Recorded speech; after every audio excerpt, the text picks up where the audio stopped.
Et hello les investisseurs, j'espère que vous allez bien et bienvenue dans ce nouvel épisode dans lequel on va parler d'une entreprise française qui s'appelle Edenred. C'est une entreprise qui m'a été plusieurs fois évoquée, notamment dans la communauté School. Et l'entreprise avait connu une très forte hausse en bourse, puis maintenant elle corrige très fortement depuis à peu près 2 ans. On est à -60 à même plus de -60 depuis les points hauts. Donc dans cette vidéo, je vous propose de revenir sur le business model, les chiffres de l'entreprise. On va aussi faire un fichier de valorisation ensemble pour essayer de déterminer un prix qui pourrait être cohérent par rapport aux fondamentaux de l'entreprise. Donc voilà le programme pour aujourd'hui. Évidemment, comme d'habitude, il s'agit d'un conseil en investissement. Je vous partage ce que je découvre sur l'entreprise, ma vision des choses, mais chacun devra mener ses propres analyses. C'est votre argent que vous investissez au final. Et en parlant du coup de cette entreprise dont on avait parlé dans la communauté, sachez aussi qu'on est en offre de rentrée sur le programme qui vous donne accès à tous les modules vidéo, ma méthode d'analyse, mes fichiers, prix cible, ordre d'achat et de vente, portefeuille, et cetera. Vous avez la page, de présentation du programme en description et ça vous donne aussi évidemment accès à la communauté School dans laquelle on fait, ben, des revues de portefeuille. On avait fait une revue de portefeuille en live dimanche matin, des vidéos d'analyse. D'ailleurs, j'enregistre une vidéo aujourd'hui sur, 4 actions. On avait aussi fait Edenred, ben, il y a quelques semaines et on va la reprendre aujourd'hui sur, YouTube. Donc voilà, et un grand merci à ceux qui nous ont rejoints dans la communauté et dans le programme depuis, dimanche. Vous êtes déjà plusieurs à être entrés, donc, ben, bienvenue à vous et merci pour votre confiance. On attaque avec Edenred. Donc Edenred, c'est une entreprise française qui est cotée à Paris. Ils sont spécialisés dans les solutions de paiement à usage spécifique et les services digitaux pour les entreprises. Donc, ça, c'est un petit peu la phrase qui décrit le business model.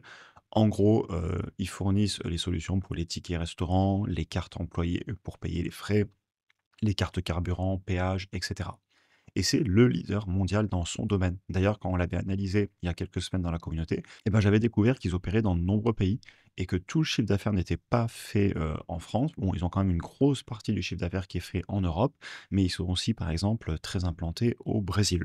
Ils connectent plus de 60 millions d'utilisateurs à travers plus d'1 million de clients entreprises. Ils ont été créés en 2010 et en fait, ça vient de la scission des activités de services prépayés d'accord. Donc voilà un petit peu pour les activités de l'entreprise. Maintenant, pourquoi cette, longue baisse qu'on a eue là depuis, globalement, si vous voyez, un peu plus de 2 ans, on est sur les, -63 environ. Alors, il y a un narratif baissier avec, beaucoup de peur, et on va en reparler, notamment, beaucoup de peur politique parce que c'est un business qui est très lié, aux régulations. À noter cependant, qu'il n'y a pas que du narratif. Là, vous avez le chiffre d'affaires, qu'on va retourner voir après dans les chiffres et en trimestriel, on a fait un trimestre en baisse, ça y est. Donc oui, il y a le narratif, mais il y a aussi des choses sur les chiffres de l'entreprise, donc c'est peut-être pas que du narratif. Maintenant, on va commencer quand même par le qualitatif et ce qui fait peur autour de cette entreprise et donc pourquoi cette baisse? Même si sur le long terme, si ça se trouve, l'entreprise ira très bien, c'est peut-être que des peurs court terme. Quoique on a vu le chiffre d'affaires, mais ce sera des questions à se poser, on y reviendra évidemment en conclusion. Déjà, alors on va commencer par, un de leurs gros marchés et de façon générale aussi l'Europe. En France, il y a les incertitudes politiques, vous l'avez vu encore avant-hier avec, le premier ministre qui est sur le départ. Il devait avoir une réforme des titres restaurants, des tickets restaurants, notamment la dématérialisation en 2027, sachant que, ben, évidemment, pour eux, ça permettrait certainement d'augmenter les marges. Aussi élargir, à différents produits alimentaires, utilisation le dimanche et ben, ça a été reporté à cause d'incertitudes politiques. Ils avaient eu aussi des problèmes d'anti-concurrence en, 2023, ce qui est jamais une bonne nouvelle. En Turquie, ils ont eu des problèmes pareils d'antitrust, et de suspicion d'entente sur les titres restaurants. Ça a l'air d'être une thématique récurrente quand même, s'ils ont été embêtés avec ça en France et en Turquie, OK. J'espère que c'est que des accusations et que c'est pas la réalité parce que si la direction fait ça, c'est pas fou. L'entente des prix, c'est pas quelque chose que les États aiment beaucoup et généralement ils tendent à le reculer et à le sanctionner. Mais bon, la Turquie, c'est un petit marché. Ensuite, au Brésil, il se passe des choses, notamment avec une réforme qui viserait à remplacer les titres restaurants par des paiements directement sur Pix et c'est très marrant parce que Pix, on en avait, déjà parlé, quand on faisait nos recherches sur l'entreprise New Holding et effectivement, c'est des moyens de paiement assez récents, au Brésil qui sont en train d'exploser. Par contre, le Brésil, là, pour le coup, c'est 20 du chiffre d'affaires, hein. Donc c'est un peu plus important quand même déjà. Et il y a aussi, une peur sur une potentielle acquisition entre 2 concurrents au Brésil et ça ferait un super, acteur au Brésil qui aurait plus de 35 de part de marché et donc moi, ce que je vous mets entre parenthèses ici, c'est, si vous avez un super acteur qui est très gros, ça vous fait une pression sur les marges et un effet, de réseau, chez la concurrence. Et aussi en France, eh ben, il y a 4 gros acteurs, donc ils ont de la concurrence. Et un petit point économique que je voulais rajouter aussi, on a eu de l'inflation et maintenant elle a commencé à fortement ralentir. Et ce qui a ralenti aussi en Europe notamment, c'est la croissance. Et donc, vu que l'inflation a ralenti, que la croissance ralentit, les salaires, je pense que vous en avez entendu parler, ils avaient pas mal augmenté, juste après la pandémie justement avec l'inflation et aujourd'hui, ben, ça a ralenti et bien évidemment que leur chiffre d'affaires, il est en grande partie lié, ben, au salaire des personnes, au nombre de tickets restaurants distribués, en fonction du nombre d'employés. Donc, si le taux de chômage baisse, plus d'employés, donc plus de tickets restaurants et eux, ils travaillent avec le volume, bien évidemment, ils prennent des frais sur les paiements et donc si on est dans une situation économique où, le chômage accélère, les revenus montent moins vite et donc, ben, aussi les dépenses montent moins vite, ça va peut-être leur faire ralentir le chiffre d'affaires. Voilà un petit peu pour, tous les points, qualitatifs qui pour moi ont amené beaucoup de peur sur l'entreprise sur le court terme. Maintenant, on peut aussi aller regarder, les chiffres et faire une valorisation. Ça, c'est ce qu'on va faire ensemble. Donc l'entreprise, elle pèse dans les 5,5 milliards de capitalisation boursière. Ils ont l'air de payer un dividende, on ira le regarder, et j'imagine que les ratios de prix se sont compressés, justement pour ces raisons qui sont en fait les peurs qu'on a en ce moment que je vous ai citées juste avant. Maintenant, c'est peut-être pas que des peurs, parce que ça se retrouve aussi en partie dans les chiffres. Je vais vous le montrer ici, là, le chiffre d'affaires, on a eu un trimestre en baisse. Baisse très légère, mais en baisse quand même. Et par contre, sur 12 mois glissants, on est toujours un tout petit peu à la hausse. Mais par contre, vous voyez que la grosse croissance du chiffre d'affaires entre 2020 et 2023, qu'on a eu, on est passé de 1,5 milliard de chiffre d'affaires à 2,7, 2,9. Et ben là, ça a l'air de ralentir. Et donc, peut-être qu'en fait, on a eu un gros emballement sur le titre entre 2020 et 2023. Ensuite, si on continue un petit peu sur tout ce qui est les marges. Alors, je m'attends à des marges brutes très élevées. On est dans les paiements, oui, logique. Marge nette et marge sur les flux de trésorerie disponibles qui sont pas du tout négligeables. Et pour projeter plus tard, les marges nettes sont bien plus stables, donc on projettera sur les marges nettes. J'aime bien toujours, projeter sur, l'élément, des documents financiers, donc ici, que ce soit la marge nette ou la marge sur le flux de trésor, sur celui qui est le plus stable sur le long terme. Ça me permet d'avoir des projections qui sont quand même plus cohérentes. OK, si on continue, on va aller quand même regarder la situation financière de l'entreprise. Donc les compensations en actions destinées aux employés en pourcentage de flux de trésor, c'est pas très élevé, donc ça va, ils se payent pas trop grassement. On va s'afficher les flux de trésor. Ils rachètent des actions, ils paient un dividende et ils ont levé de la dette récemment. OK. Alors si on regarde le graphique, donc les flux de trésor sont en train de baisser en ce moment. Bah, vu la situation, c'est peut-être pas étonnant et actuellement, ils peuvent tout juste globalement racheter, les actions et payer le dividende. Ils continuent à augmenter le dividende dans le temps. Par contre, ils ont ralenti le rachat d'actions, ouais, parce qu'en fait, je pense que si ils n'avaient pas ralenti le rachat d'actions, ils auraient pas pu, payer. Donc, là, vous avez quand même un signe de bonne gestion de la part de l'entreprise qui n'a pas hésité à ralentir son rachat d'actions en 12 mois glissants. Bah, tout simplement parce que financièrement, d'un point de vue de la trésorerie, ça ne passait pas. Donc ça, c'est un bon signe d'une bonne décision prise de gestion, en tout cas. Je voulais voir un petit peu la situation de cash dans l'entreprise. Alors, on va aller chercher aussi, bien évidemment, la dette. On va afficher la court terme aussi, elle n'est non négligeable. Et donc, on a globalement un peu plus de dette que de cash, mais rien de très choquant. La dette globale est montée un petit peu, hein. On le voyait tout à l'heure quand je vous l'ai affiché ici, hein. Vous avez ici 2 trimestres d'affilée où ils ont émis un petit peu de dette, 2 semestres d'affilée, pardon. Ils reportent en semestriel. Enfin, le dividende. Alors, cette entreprise l'augmente de plus de 11 par an depuis 10 ans en composé. Donc, on est clairement sur une entreprise qui est un payeur de dividendes et ça doit faire partie intrinsèque de leur stratégie. Par rapport au S&P 500 sur 10 ans, c'est le logiciel qui met ça aléatoirement, c'est pas moi qui ai réglé pour que ça m'arrange. Eh bien, l'entreprise, là, sur 10 ans, elle a fait, avec les dividendes réinvestis, 29% de retour sur investissement. Mais en fait, c'est parce qu'elle s'est fait massacrer là récemment en bourse.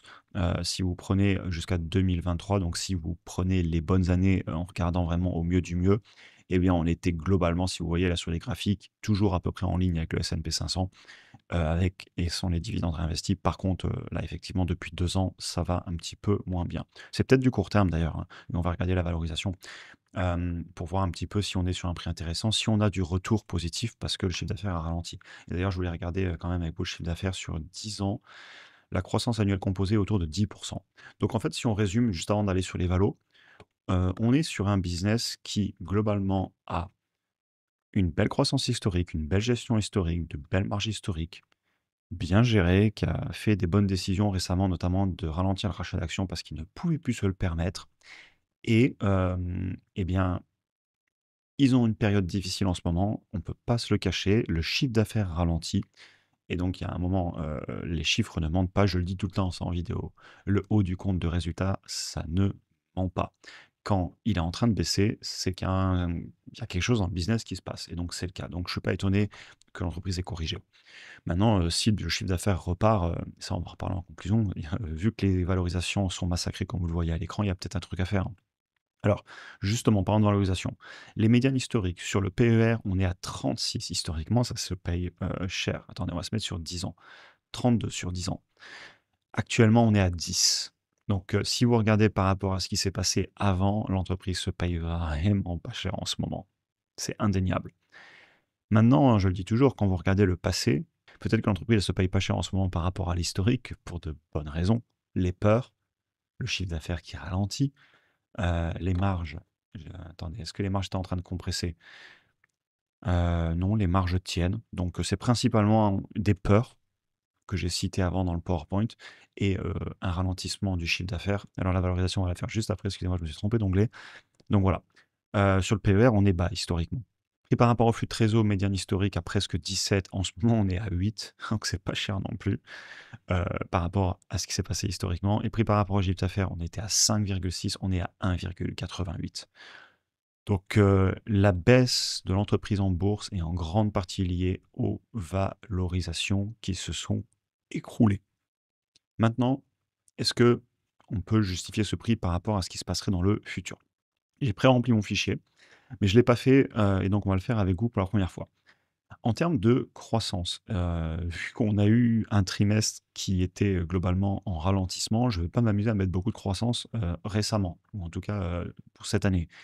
Et vous voyez, globalement, on est en train de pratiquement faire du surplace et on a eu même un trimestre à la baisse. Donc, si je prends 12 mois glissants, on est en ce moment à 2,9 milliards. Si je nous mets quoi? Là, on est à 2,85 milliards. Si je nous mets peut-être 1 ou 2 de croissance, allez, 2, ça fait 2,913. On y est. Ensuite, sur les marges, par contre, je vais rester à 17 parce que, la médiane est très stable dans le temps. Je l'ai constaté quand j'avais préparé le fichier et vous voyez, les marges sont bien gérées, donc je vais laisser les marges médianes qu'on a eues historiquement dans mon fichier.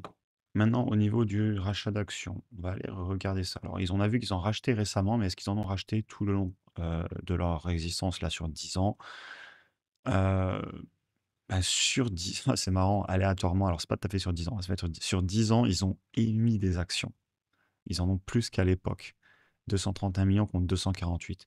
Mais globalement, ça, ils en ont racheté un peu récemment, donc on va se mettre à zéro. Vous pourriez le faire varier, hein, chacun met les chiffres qu'il veut, mettre à zéro. Et maintenant, les croissances. Là, ça va être le gros débat. Et là, on va venir sur du qualitatif, on va en reparler en conclusion. Est-ce que vous pensez que la croissance va repartir? Ou est-ce que vous pensez que toutes ces peurs que je vous ai citées tout à l'heure sont une vraie, auront un vrai impact sur la croissance du chiffre d'affaires? Est-ce qu'on va avoir le chiffre d'affaires qui continue à monter ou est-ce qu'il va baisser? Et c'est là que vous allez devoir répondre. Je peux nous mettre à 8 et après on pourrait même se mettre à 0. Vous savez quoi? On va se faire un cas catastrophique. On va se mettre comme s'il n'y avait pas de croissance et que l'entreprise se mettait à stagner pendant les 5 prochaines années. Ce qui est, au final peu réaliste, hein. Soit ça va repartir à la hausse, soit, ça va décroître.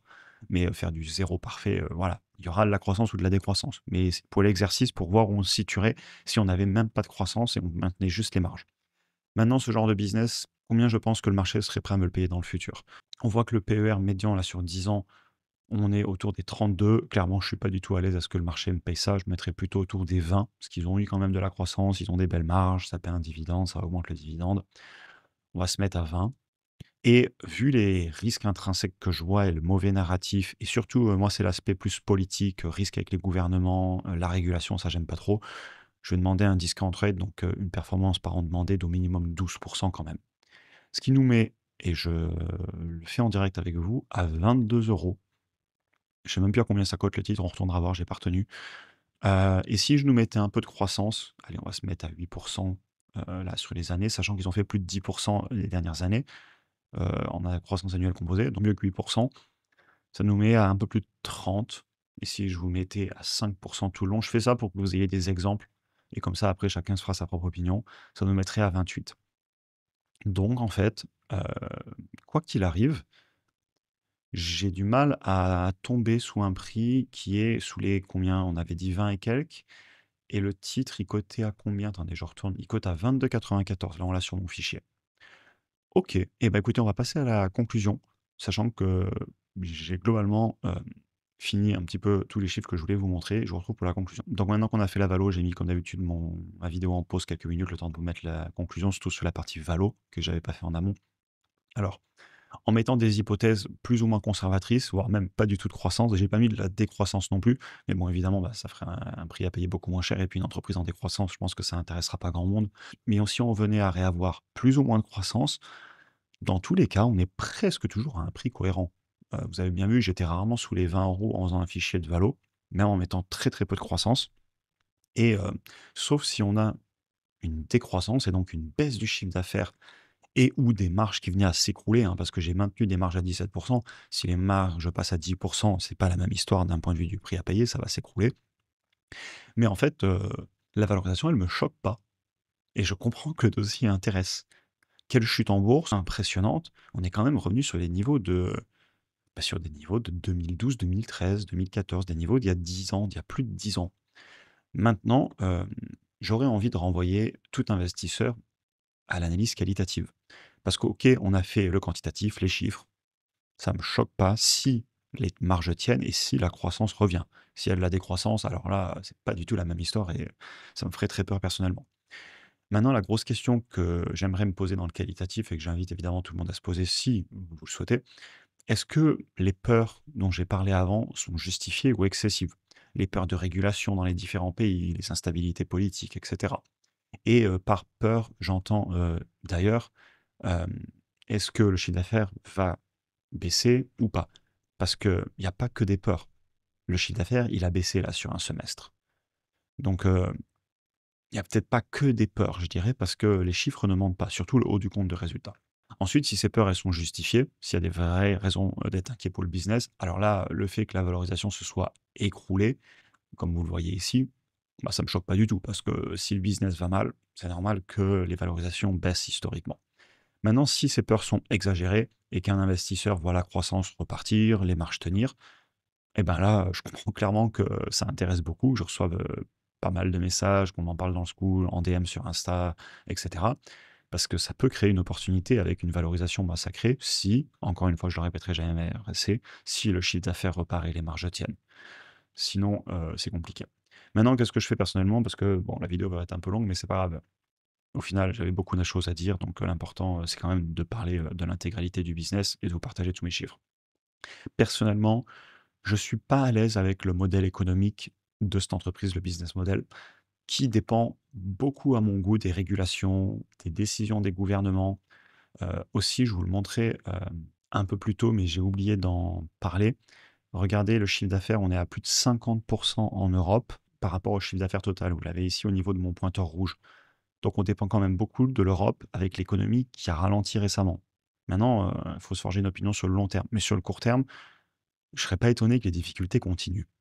Et je dormirai pas vraiment sur mes 2 oreilles, à avoir un business qui dépend autant des régulations et du gouvernement. Mais ça, c'est très personnel, parce que je ne peux que le répéter, si le chiffre d'affaires repart et que les marges tiennent, la valorisation est basse et j'ai fait un fichier en direct avec vous, avec plein d'hypothèses différentes, avec plus ou moins de croissance et dans tous les cas, c'est une question qualitative. C'est pas une question de chiffres. Enfin, si, c'est une question de chiffres parce que les chiffres, clairement, sont en train de baisser. Le chiffre d'affaires, on a eu un semestre de décroissance.